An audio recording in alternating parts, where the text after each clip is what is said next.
তারা ক্ষমতায় গেলে আমাকে ফাঁসির কাস্টে ঝুলাবে। রাষ্ট্রপতি শাহাবুদ্দিন চুপ্পুর অধ্যায় শেষ। বঙ্গভবন থেকে তাকে সরিয়ে দিয়ে রাজনৈতিক সমীকরণের প্রথম ধাক্কাটি ইতোমধ্যেই দিয়ে দিয়েছেন প্রধানমন্ত্রী তারেক রহমান। কিন্তু আসল প্রশ্ন হলো, খেলা কি এখানেই শেষ, নাকি এটি কেবল একটি বিশাল নাটকের প্রথম দৃশ্য মাত্র? টপ সিক্রেট খবর হলো, বঙ্গভবনের পতন কেবল শুরু। তারেক রহমানের পরবর্তী বোল টার্গেট এখন আর কেউ নন, বরং স্বয়ং সেনাপ্রধান জেনারেল ওয়াকারুজ্জামান। হ্যাঁ, আপনি ঠিকই শুনছেন। শেখ হাসিনার ঘনিষ্ঠ আত্মীয় এবং বিগত রাজনৈতিক উত্তাল দিনগুলোতে ক্ষমতার কেন্দ্রে থাকা সেনাপ্রধান ওয়াকারুজ্জামানকে সরাতে এবার ব্যাক স্টেজ প্ল্যান একদম তৈরি। খুব শীঘ্রই তাকে বিদেশের কোনো মিশনের রাষ্ট্রদূত কিংবা আন্তর্জাতিক কোনো পদে পাঠিয়ে একটি সেফ এক্সিস্ট বা সম্মানজনক বিদায় দেওয়ার প্রস্তুতি চলছে। কিন্তু কেন হঠাৎ সেনাপ্রধানকে সরানোর পদক্ষেপ? 2006 সালের সেই কালো ইতিহাসে এক একারো রক্ত ভেজা ট্র্যাজেডি কি নতুন করে ফিরে এসেছে, নাকি শেখ হাসিনার গোপন চক্রান্ত ব্যর্থ করতে এটি তারেক রহমানের সবচেয়ে মাস্টারমাইন্ড রাজনৈতিক চাল? সম্পূর্ণ রহস্য উন্মোচিত হবে আজকের ভিডিওতে। শেষ পর্যন্ত থাকুন, কারণ আজকের এই হিসাব আপনার চোখ খুলে দেবে। প্রিয় দর্শক, 5 আগস্টের পর থেকে বাংলাদেশের জাতীয় রাজনীতিতে সবচেয়ে বড় রহস্যময় চরিত্র কে ছিলেন? উত্তরটা আপনারা সবাই জানেন, রাষ্ট্রপতি শাহাবুদ্দিন চুপ্পু।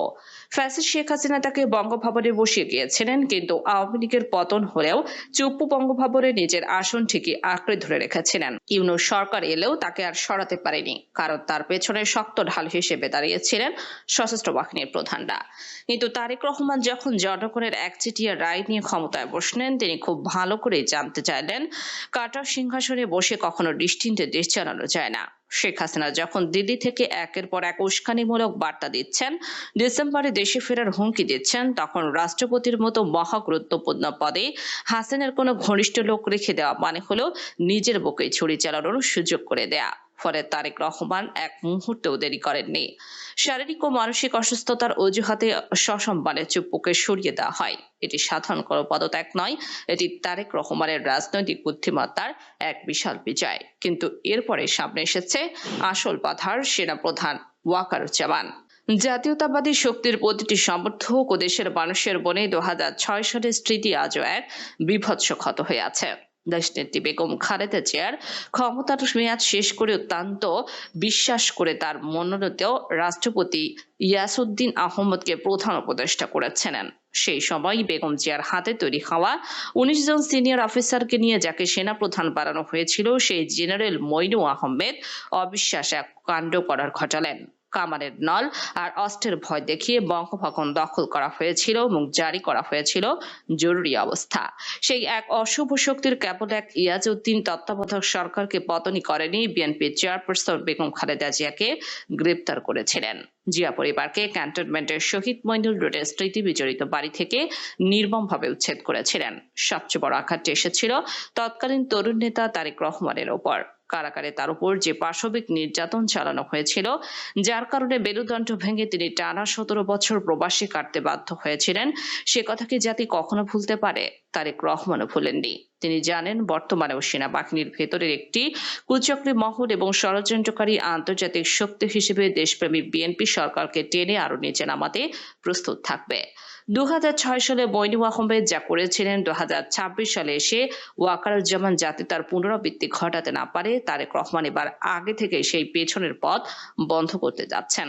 এখন প্রশ্ন আসতেই পারে, ওয়াকারুজ্জামানকে নিয়ে তারেক রহমানের মনে এত সন্দেহ কেন? আসল সমীকরণগুলো একটু মেলাই। প্রথমত, ওয়াকারুজ্জামান শেখ হাসিনার নিকট আত্মীয়। 5 আগস্ট শেখ হাসিনাকে সামরিক বাহিনীর বিমান নিরাপদ আশ্রয়ে ভারত পৌঁছে দেওয়ার জন্য তার ভূমিকা ছিল মুখ্য। অবশ্যই ওয়াকারুজ্জামানের এটি নিয়ে দেশের সাধারণ মানুষের মনে শুরু থেকেই নানান রকমের প্রশ্ন ছিল।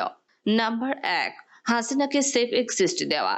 জেনারেল ওয়াকারের সবচেয়ে বড় অপকর্ম হচ্ছে স্বৈরাচার হাসিনাকে দেশ থেকে সাহায্য করা।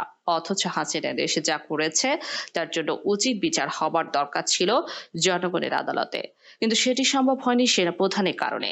এমনকি জুলাই বিপ্লবে যে 2000 মানুষ নিহত হয়েছিল, সেখানেও নীরব সম্মতি ছিল ওয়াকারের। জানা যায়, সেনাবাহিনীর একটি অংশ চেয়েছিল হাসিনাকে জনতার হাতে তুলে দিতে, কিন্তু ওয়াকার সেটি হতে দেয়নি। তিনি এতটাই গোপনীয়তার সাথে হাসিনাকে পালাতে সাহায্য করেন যে হাসিনা ফ্লাইটটি রাডার পর্যন্ত ফাঁকি দেয়।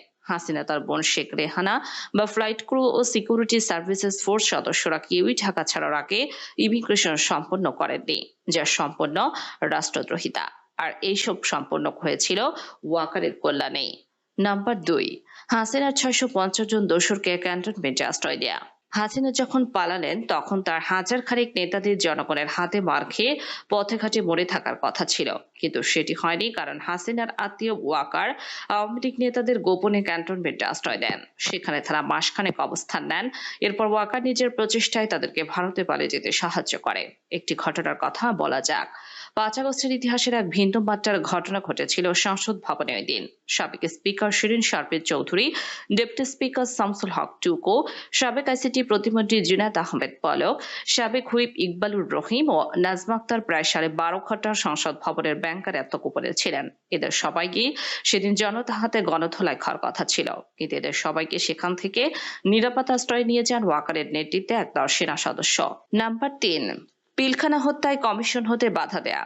2009 সালের 25 ফেব্রুয়ারি পিলখানায় যখন বিটিআর হত্যাকাণ্ড চলে, তখন ওয়াকার 17 ইস্ট বেঙ্গলের টোয়াইসি হিসেবে পিলখানায় যথাসময় পৌঁছেছিলেন, কিন্তু প্রতিরক্ষা উপদেষ্টা জেনারেল তারিক সিদ্দিকের ফোন পাওয়ার পর আর পিলখানার ভেতরে ঢোকার চেষ্টা করেনি। এই ঘটনার কথা তখন থেকে বাংলাদেশের সশস্ত্র বাহিনীর সকল তরুণ অফিসার এবং বীর জওয়ানেরা জানে। কেন তখন বিটিআর অবরুদ্ধ সেনা অফিসারদেরকে ওয়াকার রক্ষা করেনি? 2009 সালের এই বিদ্রোহের ঘটনা তদন্ত ও বিচার প্রক্রিয়া নিয়ে শুরু থেকে নানান প্রশ্ন তুলে আসছিলেন ভুক্তভোগীরা। অভিযোগ রয়েছে যে পিলখানা হত্যাকাণ্ডের সঙ্গে আওয়ামী লীগের বেশ কয়েকজন নেতা জড়িত থাকার পরও তদন্তে তাদের নাম বাদ দেওয়া হয়েছে জানা গেছে। পিলখানা হত্যা মামলার পুনঃতদন্ত যেন সম্পন্ন না হয়, সেখানেও কলকাঠি নেড়েছেন ওয়াকার।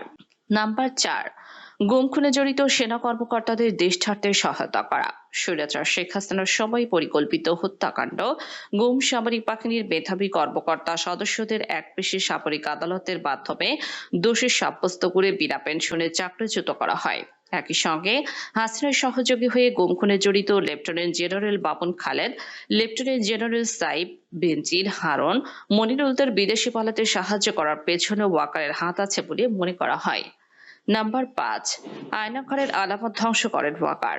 বাংলাদেশের ইতিহাসের কলঙ্কজনক অধ্যায় হচ্ছে আয়নাঘর। আয়নাঘর ছিল নির্যাতন ও গুমের কেন্দ্র, যেখানে রাজনৈতিক বিরোধীদের বন্দী রাখা হতো বছরের পর বছর। ছোট হলহীন কক্ষগুলো ছিল এমন ভাবে তৈরি যে বন্দীরা বাহিরের দুনিয়া সম্পর্কে কিছুই জানতে পারত না। এক একটি কামরা যেন গ্রামের মুরগির খাঁচা, বাহিরের জগৎ থেকে পুরাই আলাদা।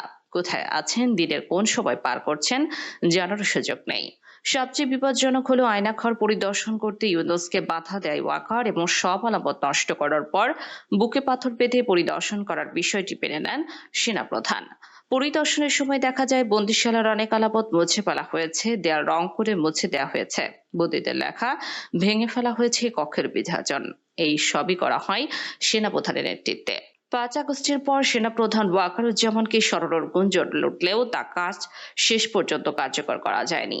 এমনকি অন্তর্বর্তী সরকারের সমন্বয়ক ও সাবেক উপদেষ্টারাও প্রকাশ্যে অভিযোগ তুলেছেন সেনাপ্রধানের ইশারায় রিফাইন্ড আওয়ামী লীগ বা আওয়ামী লীগের নতুন মোড়কে ফিরিয়ে আনার ষড়যন্ত্র করা হয়েছে। বাংলাদেশের চরমপন্থার দিকে ঠেলে দেওয়া এবং রাজনৈতিক অস্থিতিশীলতার জিয়ে রাখা ক্ষেত্রেও একটি মহল তার দিকে আঙুল তুলেছে। আপনিই বলুন তো, এত বড় ঝুঁকি নিয়ে কোনো নির্বাচনে জনপ্রিয় প্রধানমন্ত্রী কি একজনকে সেনাপ্রধানের পদে রেখে দেবে, বা সেনাপ্রধানের পদে রেখে শান্তিতে ঘুমাতে পারবেন? কখনোই না। তারেক রহমান রাজনীতির মাঠে যেমন পাকা খেলোয়াড়, তেমনি প্রশাসনিক চালগুলোতেও তিনি অনেক বেশি পরিপক্ক। তিনি জানেন কেবল আদেশ জারি করে সেনাপ্রধানকে সরালে প্রতিক্রিয়া হতে পারে, তাই তিনি কাজ করেছেন একদম ঠান্ডা মাথার রাজনৈতিক কৌশলে। ক্ষমতায় এসে তারেক রহমান ঘরে বসে থাকেননি, তিনি সরাসরি সেনাপ্রধানের কাছাকাছি গিয়েছেন, সামরিক দরবারে হাজির হয়েছেন, সেনা প্রশিক্ষণ ক্যাম্পে গিয়ে সাধারণ সৈনিকদের সঙ্গে একসঙ্গে বসে খাবার খেয়েছেন। সৈনিকদের সাথে আস্থা, বিশ্বাসের এবং ভালোবাসার একটি গভীর বন্ধনে তিনি কাজ করেছেন। একই সাথে প্রশাসনিক রদবদল শুরু হয়ে গেছে। ইউনূস সরকারের আমলে বসানো কর্মকর্তাদের সরিয়ে সেনা সদস্যদের এখন দেশপ্রেমিক ও বিশ্বাসযোগ্য অফিসারদের দায়িত্ব দেওয়া হচ্ছে। ডিজিএফআই প্রধান পদ থেকে শুরু করে গুরুত্বপূর্ণ পদে রদবদল করা হয়েছে।